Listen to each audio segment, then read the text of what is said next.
আল্লাহর নবী সাল্লাল্লাহু আলাইহি ওয়াসাল্লাম যখন কোরআন তেলাওয়াত করতেন, ইহুদিরা লুকায় লুকায় গিয়ে কোরআন তেলাওয়াত শুনতেন। কারণ কোরআন এমন একটা সুন্দর বাণী যেটা পড়লেই শুধু মজা আর মজাই লাগে।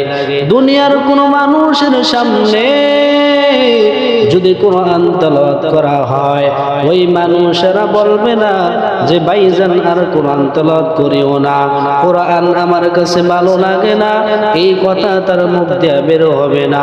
বরঞ্চ সেটা বলবে আর একটু করো, আর একটু কোরআন তেলাওয়াত করো।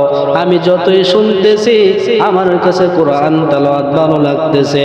এর নবীর উম্মতের দল, দুনিয়ার কোনো বই যদি কারো সামনে পড়া হয়, ওই সময় তার কাছে বিরক্তি মনে হবে, ভালো লাগবে না। অথচ কোরআন এমন একটা আল্লাহ তাআলার বাণী যে